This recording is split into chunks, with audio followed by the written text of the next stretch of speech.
পশ্চিমবঙ্গ মধ্যশিক্ষা পর্ষদের নবম শ্রেণীর বাংলা বিষয়ের গল্প চন্দ্রনাথ নিয়ে আজ আলোচনা করব।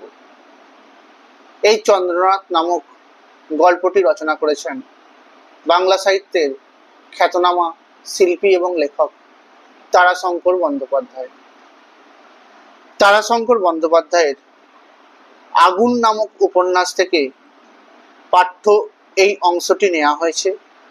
এই পাঠ্য অংশটি মূল উপন্যাসের প্রথম এবং দ্বিতীয় পরিচ্ছেদ থেকে নেওয়া হয়েছে।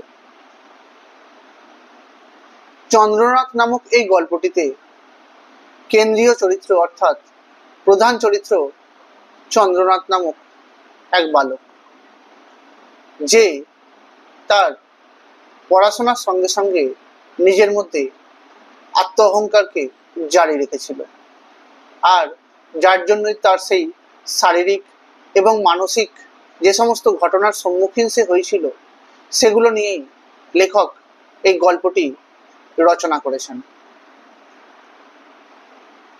সার্কুলার রোডের সমাধিক্ষেত্র থেকে বার হয়ে চন্দ্রনাথের কথাই ভাবতে ভাবতে কথক বাড়ি ফিরছিলেন। কথকের তখন কত কথাই মনে হচ্ছিল। তার দীর্ঘ এতদিনের জীবন ইতিহাসের মধ্যে কয়েকটা মাত্র পৃষ্ঠাতেই চন্দ্রনাথ গভীর রাত্রির মধ্যগগনচারী কালপুরুষ নক্ষত্রের মতোই দীপ্তিতে পরিধিতে প্রদীপ্ত এবং প্রধান হয়ে উঠেছিল। এই কালপুরুষ নক্ষত্রের সঙ্গে চন্দ্রনাথের তুলনা করে কথকের অনেকটা আনন্দই হতো। ওই যে কালপুরুষ নক্ষত্রটি খড়গধারী ভীমের মতো আকৃতির সঙ্গে চন্দ্রনাথের আকৃতির যেন একটা সাদৃশ্য কথক লক্ষ্য করেছিলেন। এমনই এক দীপ্ত ভঙ্গির মধ্যে চন্দ্রনাথও যেন আপনার নিজের জীবনের কক্ষপথেই চলত।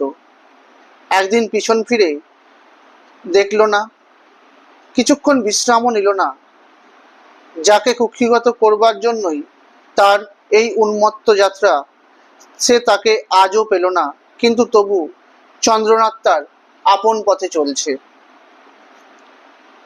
কথকের এই চন্দ্রনাথের সঙ্গে সঙ্গে আরো একজনের কথা মনে পড়েছিল, সে হলো হিরু। চন্দ্রনাথ, হিরু এবং কথক ছিল সহপাঠী। এই কথকের নাম পাঠ্য অংশে নুরু, অর্থাৎ তার ভালো নাম ছিল নরেশ।